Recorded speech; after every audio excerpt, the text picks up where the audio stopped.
your budget doesn't need to be perfect, but yes, you do need to have one.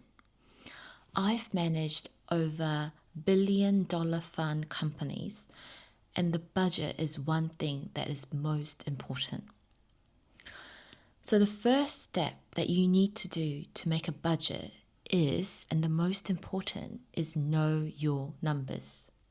In a big company, they know their numbers because they pay big amounts of money for software systems where they can track how much they're spending on where.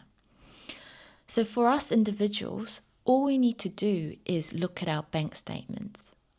I would recommend you can either do it on paper where you get highlighters and you print your past 1 month bank statement and highlight similar spendings. So groceries is a very common spending that everyone spends. So get one color and then highlight each line that is groceries. And then get a different color and then highlight all the eating outs.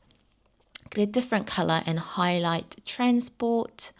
And then get another color and then highlight the essentials like rent, electricity, water bills. And then get another color and highlight like mobile stuff. And get another color and highlight extracurricular activity, entertainment. So the idea is you want to add up to see how much you spend on each of these categories. And then the first thing you want to do is know your numbers.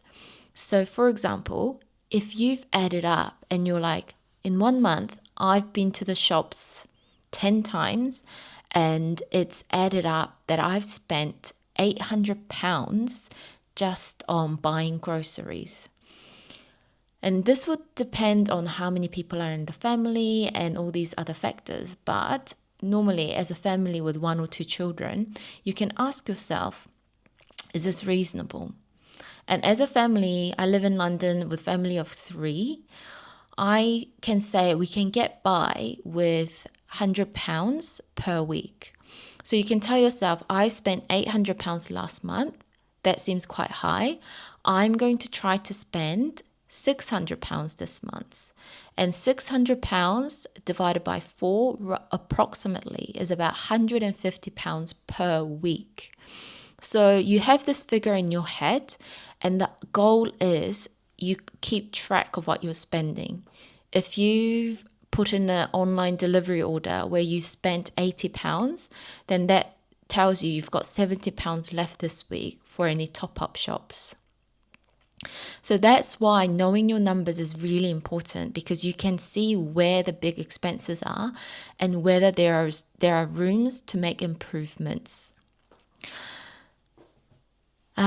And the other secret is it's never gonna be perfect. The reason why you create a budget is that you just have a rough plan, and then next month you review it. And then you review it thinking, okay, do we do well or do we not do well? If you did well, why did you do well? Was it because you had a 1 week regular delivery groceries, so you weren't going to the shops as often? Or if you didn't do well, why? What was it? What was the problem? And then you want to adjust the number for next month. So you need to do this every month and then adjust it for the future month. And the real secret is companies, even company budgets are never on budget. But the most important thing is you are reviewing it and you are tweaking it. And I would highly recommend you make this fun with your spouse or your partner. Do it with a glass of wine and some cheese and some chocolates and talk about it. So I really want finance to be something that is cool and it's, adding value to your life, not something you're dreading.